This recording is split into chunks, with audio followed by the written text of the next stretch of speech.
আজকে 21শে ফেব্রুয়ারি উপলক্ষে আমি যখন ফুল দিতে গেলাম 12টা 1 মিনিটে ফুল দেওয়ার কথা এবং ওয়ারেন্ট অফ প্রেসিডেন্ট অনুযায়ী আমি সবচেয়ে আগে ফুল দেব নির্বাচিত সংসদ সদস্য হিসেবে। কিন্তু আনফর্চুনেটলি দেখা গেল বিএনপির কিছু লোক তারা সেখানে রীতিমতো হামলা চালায়, আমার নেতাকর্মীদের উপরে হামলা চালায়, আমাকে একপাশে মানে ধাক্কা দিয়ে ফেলে দেওয়ার মতন অবস্থা তৈরি হয়। আমি এটুকুই বলবো যে দীর্ঘ 17 বছর পর বিএনপি রাষ্ট্র পরিচালনার দায়িত্বে এসছে। বিএনপি যদি তার নেতাকর্মীদেরকে লোকাল লেভেলে কন্ট্রোল না করে এখনই, এর পরিণতি ভয়াবহ রকম হবে।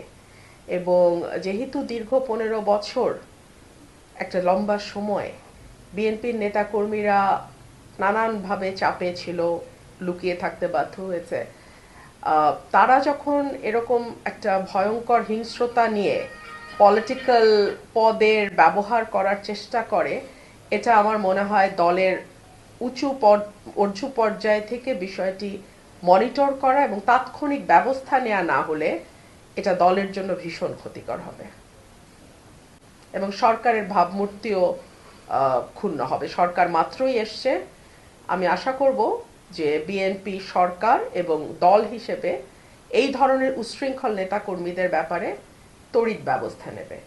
আমার একজন কর্মীকে কিভাবে মেরেছে আপনারা একটু পরেই দেখাবেন। পীযূষ দা, আমাদের সাংবাদিক ভাই, ওনাকে রক্তাক্ত করে ফেলেছে।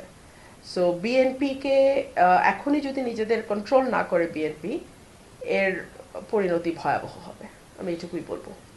এটা একেবারে পূর্ব পরিকল্পিত হামলা এবং উপজেলার নেতারা, এবং সেখানে কিন্তু উপজেলার প্রেসিডেন্ট সেক্রেটারি ছিল না, আমরা কিন্তু উপজেলার প্রেসিডেন্ট সেক্রেটারিকে দেখি নাই।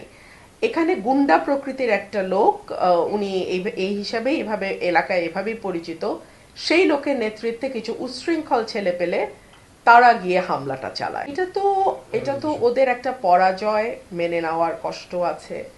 আমি এখান থেকে স্বতন্ত্র জিতে গেছি, ওনারা কোটি কোটি টাকার লেনদেন করেও পারেন নাই, ব্যালট স্টাফ করেছেন, ওনার ছেলে সেনাবাহিনীতে আছে, সেই পরিচয় ব্যবহার করে নানানভাবে চেষ্টা করেছেন, কাজ হয় নাই। সো এইসব নানান আছে। তো আজকের আইন শৃঙ্খলাটা আপনার নিরাপত্তায় একেবারেই ভালনারেবল আইন শৃঙ্খলা পরিস্থিতির নাজুক। আমি দেখলাম পুলিশ চেষ্টা করেছে। আর দেখুন, যখন সরকারি দলের নেতাকর্মীরা এরকম ভয়াবহভাবে তাণ্ডব চালায়, তখন আসলে 5টা 10 জন পুলিশ কিন্তু সেটা কন্ট্রোল করতে পারে।